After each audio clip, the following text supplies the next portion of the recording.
Selamat datang di channel Star Story Sobat. Pada video kali ini kita akan membahas alur cerita dari manhwa berjudul Magic Emperor. Jadi siapkan cemilan dan kopi kalian karena kita akan langsung masuk ke dalam alur ceritanya. Pada awal scene kali ini memperlihatkan pertandingan dari Wu Xingqiu dan Yanmo. Setelah mengakhiri serangan dari Yanmo, Wu Xingqiu mengelangkupkan tangannya kepada Yanmo sembari mengatakan bahwa Yanmo lah yang menang kali ini. Yanmo menghela nafas dan menggelengkan kepalanya. Dirinya mengakui bahwa dirinya masih belum bisa mengimbangi kehebatan Wu Xingqiu dan mengatakan bahwa Wu Xingqiu adalah orang berbakat di negeri barat. Yanmo mengatakan juga Wu Xingqiu masih menahan diri untuk melawannya dan itu memang sesuai dengan jalan kelembutan dari sektenya. Jika tidak, mungkin Yanmo sekarang sudah terluka parah. Wu Xingqiu mengatakan kepada Yanmo jika dirinya terlalu memujinya karena sebenarnya saat ini dirinya sudah lama kehilangan gelar bakat terbaik di tanah barat. Dirinya lalu menoleh ke arah Yin Ling dan Zhou Fan sembari mengatakan bahwa di antara kedua orang tersebut dia tidak bisa menebak siapa yang akan mendapat gelar itu. Yanmo menepuk pundak Wu Xingqiu dan mengatakan jika dirinya menganggap Wu Xingqiu sebagai seseorang yang memiliki talenta terbaik di tanah barat dan mereka berdua adalah monster bukan manusia. Yanmo kemudian meninggalkan panggung, bahkan tidak menunggu juri mengumumkan pengunduran dirinya. Tidak seperti Zhao Desu, ia berbeda. Dia bertarung dengan semua yang dia miliki dan akan mempertaruhkan nyawanya jika itu berarti menang.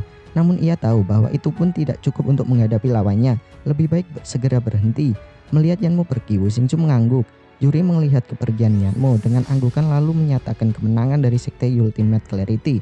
Pertandingan selanjutnya antara Sekte Ultimate Clarity dan Hellion Flame berlanjut. Karena mungkin keramahan yang ditunjukkan kedua kapten dalam pertarungan mereka membuat pertandingan di antara murid sekte mereka berjalan dengan baik dan lebih mirip seperti sparring. Meski kemenangan dimenangkan oleh sekte Hellion Flame, mereka memilih untuk menunjukkan rasa hormat mereka daripada membantai mereka. Ronde tunggal pun berakhir. Selanjutnya yaitu ronde tim antara kedua sekte tersebut berhasil berjalan mulus. Meskipun Yanmo disibukkan oleh Wu Xingqiu yang membuat semua bawahnya dikalahkan oleh Yelin. Dirinya menerima itu karena dia menyadari bahwa Yelin sama mengerikannya dengan Zhou Fan. Dalam pertarungan selanjutnya yaitu antara Hellion Flame dan Sekte Universal Rectus baru saja berhenti sebelum mereka memulai. Hal itu disebabkan Sekte Universal Clarity memiliki Yelin yang membawa 3 orang terbaiknya dan sekarang dia memiliki Hellion Flame yang ingin sekali menghancurkan mereka. Zhao Desu khawatir, dia bahkan tidak punya waktu untuk mengumumkan penyerahan dirinya. Ini pertandingan mereka berakhir dengan hasil Sekte Universal Clarity menduduki urutan pertama, Hellion Flame kedua, dan Universal Rectus menempati posisi ketiga. Sang juri pun mengumumkan akhir dari pertandingan hari ini dan akan memulai pertandingan selanjutnya dalam 3 hari kemudian. Zhou Fan yang melihat dari atas terlihat berat, pandangannya tertuju pada Yelin. Yelin yang merasakan tatapan itu mendongak sambil tersenyum. Dia mengucapkan kepada Zhou Fan, sampai jumpa dalam 3 hari. Zhou Fan yang mendengar itu menghela nafas dalam-dalam dan merenung. Melihat ekspresi Zhou Fan itu, Wen Tao di belakangnya mengatakan, apakah saudara Zhou Fan merasa takut? Zhou Fan yang mendengar itu mengangkat alis sembari mengatakan apakah aku terlihat takut. Wen Tao lalu meminta maaf kepada Zhou Fan karena dia mengira bahwa Zhou Fan gemetar dan ketakutan pada monster kecil Yelin itu. Wen Tao mengatakan bahwa mereka ingin menantang sekte superior itu. Namun melihat kondisi mereka saat ini yang terluka saat di pertarungan melawan 3 sekte menang lalu, membutuhkan 1 tahun atau lebih untuk memulihkan diri terlebih dahulu. Zhou Fan juga menyadari tekad mereka dan mengucapkan terima kasih karena telah memberi pencerahan kepada Zhou Fan. Namun tiba-tiba bayangan hitam muncul dari belakang Zhou Fan dan membawanya hingga ke suatu hutan. Zhou Fan sembari bangkit melihat ke arah orang tersebut dan ternyata orang yang menculiknya ialah Dan Xinsheng yang terlihat menunjukkan ekspresi kemarahannya.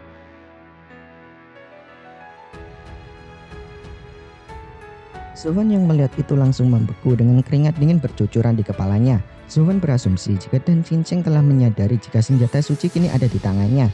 Namun ketika dia bertanya alasan Dan Xinsheng membawanya kemari, dia pun akhirnya lega karena alasan dia membawa ke sini bukan karena dia mengambil senjata suci itu, melainkan karena kedua petinggi Supreme telah menyegel pintu penghalang ke tambang roh suci dari gerbang Heaven Rising Pavilion.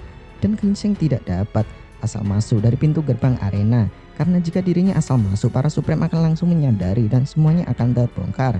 Dan Xinsheng lalu mengatakan jika dirinya harus segera bergegas karena pintu gerbang dari arena hanya terbuka saat Double Dragon Gathering. Dan saat itu pertandingan itu akan segera berakhir. Jadi dia berpikir untuk meminta bantuan dari Zhou Fan untuk memasuki tambang roh suci tersebut. Zhou Fan menolak permintaan dari Dan Xinsheng dengan alasan bahwa sebaik apapun dia menyamarkan Dan Xinsheng Tetap saja para petinggi akan segera sadar dengan aura miliknya, dan Ginseng nampaknya juga menyadari hal itu. Maka dari itu dirinya berpikir untuk meminjam cincin penyimpanan Zufan untuk memasukkan dirinya dan membawanya ke tambang roh suci. Mendengar hal itu, lagi-lagi Zufan mencoba menolaknya. Namun alasan dari Zufan yang tidak masuk akal membuat dirinya tidak bisa menolak permintaan dari Dan Ginseng. Karena dirinya saat itu juga mengancam akan membeberkan peta tambang suci yang berakibat buruk juga pada Zufan nantinya. Zufan menanyakan meskipun dirinya dapat membawanya ke tambang suci, dirinya tidak bisa menjanjikan untuk membawanya kembali keluar juga. Dan Ginseng mengatakan jika tak perlu khawatir tentang itu karena dirinya telah menyiapkan rencana untuk itu. Dia berencana untuk membuat pengalihan dari sisi timur dan akan menyelinap dari barat, mana Zufan cukup membuat pengalihan dengan bertarung, dan di tengah kekacauan itu, Zufan cukup menjatuhkan cincinnya di tengah titik buta formasi pengawasan, lalu membuat mereka sibuk dengan memperhatikan Zufan. Lalu Dan Ginseng akan menyelinap ke tambang roh suci. Zufan lalu mengatakan jika dirinya mempunyai sedikit masalah, dia mungkin dapat dengan mudah menghadapi murid dari 9 sekte, namun tidak dengan Yelin. Jika dirinya terlalu mudah menjatuhkan cincin itu, akan membuat kedua Supreme curiga. Maka dari itu, ketika dirinya berhadapan dengan Yelin, dengan sengit para Supreme tidak akan mencurigai hal tersebut. Namun bermasalahnya adalah bagaimana cara Zufan menghadapi Yelin dengan kemampuannya saat ini. Dan Ginseng berasumsi jika dirinya begitu diuntungkan dengan pertempuran sengit Zufan melawan Yelin nantinya, karena dia akan merasa aman karena semua mata akan tertuju dengan pertempuran sengit Zufan dan memudahkannya untuk mengambil pedang roh suci dan bisa membawanya kabur bermil-mil jauhnya nanti. Begitu pertempuran selesai dan para petinggi Supreme menyadari pedangnya telah hilang, mereka baru akan melakukan penyelidikan. Dan Ginseng yang merasa sedikit bersalah karena akan meninggalkan Zufan dan tidak peduli dengan apa yang terjadi dengannya setelah itu, membuat dirinya berniat membantu Zufan dengan semua informasi yang dimilikinya. Dan Ginseng menjelaskan jika Heaven Dragon Soul merupakan jiwa terkuat dari semuanya, namun bukan berarti tak terkalahkan. Semua tergantung dengan siapa yang lebih kuat. Devil Soul Dragon mungkin hebat, namun kekuatannya akan sekuat pemiliknya, dan itu hanya sebagai pendukung. Pada akhirnya hal terpenting adalah kultivasi itu sendiri, dan Ginseng memiliki jalan ilmu pedang. Di saat jalan pedangnya bergabung dengan jiwa naga dirinya dapat menciptakan teknik baru, yaitu Draven Cleaving Art. Dan Ginseng lalu mengatakan kepada Zufan jika dia dapat menggabungkan jiwanya mungkin dapat melampaui kekuatan dari Yelin.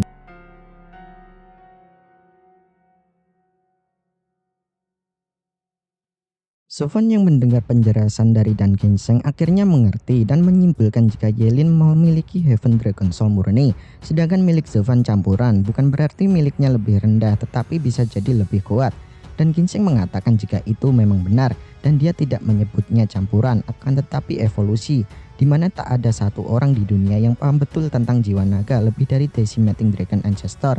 Akan tetapi naga bukan makhluk terkuat, karena yang terkuat itu adalah manusia itu sendiri. 5 binatang suci memang terlahir kuat, tapi 10 kaisar besar yang memimpin dunia tidak mengandalkan bakat alami, tapi menggenggam inti Dao dan menciptakan teknik yang membuat manusia menjadi kuat.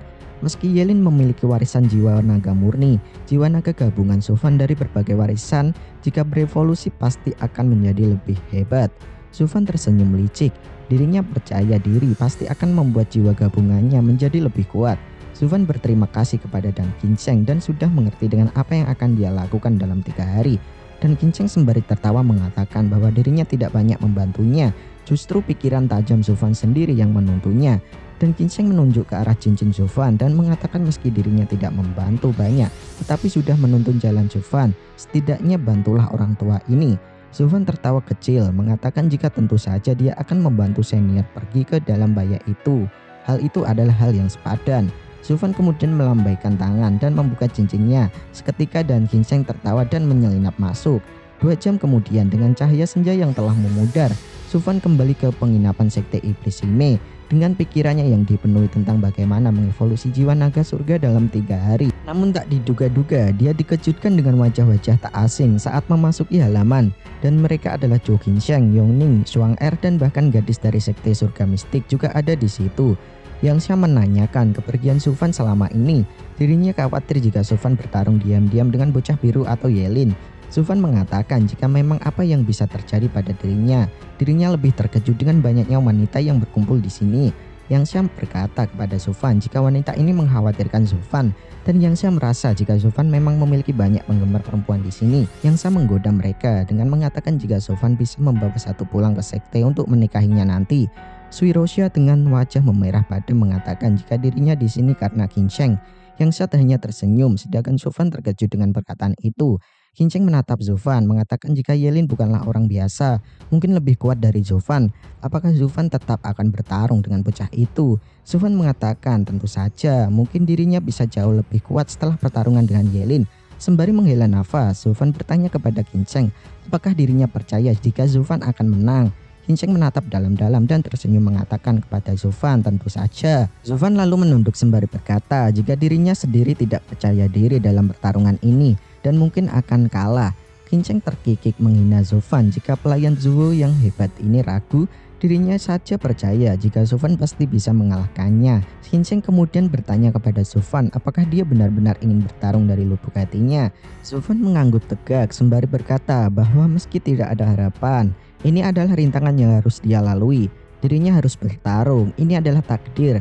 Qin Sheng dengan wajah berseri-seri mengatakan jika Zufan pasti akan menang. Zufan terdiam tak bisa berkata-kata. Qin Sheng berbalik dan mengatakan kepada teman-temannya jika mereka harus segera pergi dan jangan mengganggu Zufan lagi. Qin Sheng meninggalkan Zufan dan tak menatapnya lagi. Para wanita di sana kebingungan bertanya apakah Qin Sheng datang jauh-jauh hanya ingin menanyakan itu saja. Yongning dan Xuang Er tercengang mendengar itu. Mereka berniat datang dengan Qin Sheng untuk belajar darinya bagaimana menjadi lebih dekat dengan Zufan. Tapi yang mereka lihat justru di luar ekspektasi mereka. Qin Sheng tersenyum mengatakan jika dirinya hanya ingin mendukungnya, apapun itu pasti dia akan selalu di sampingnya.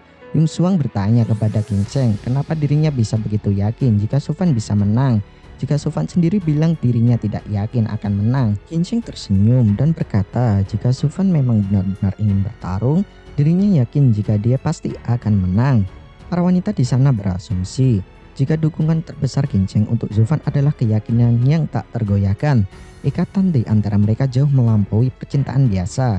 Yang saya bertanya kepada Zufan karena wanita itu mengatakan jika Zufan harus siap untuk bertarung. Apakah dirinya yakin akan menghadapi Yelin? Dirinya memberi saran kepada Zufan jika bocah itu monster yang tidak biasa. Mereka hanya perlu pulang tanpa terluka. Zufan dengan mata berbinar menggelengkan kepalanya. Dirinya lalu mengatakan jika dirinya bertarung karena memang mau. Orang sebelumnya terlalu lemah, tapi kali ini dia harus bertarung bahkan jika nyawanya taruhannya. Jika dirinya mundur sekarang, itu akan seperti yang dikatakan Wen Tao. Kesuksesan di masa depan akan gagal jika dirinya harus menyerah sebelum mencobanya. Seorang kultivator kadang harus menghadapi rintangan secara langsung hingga mati.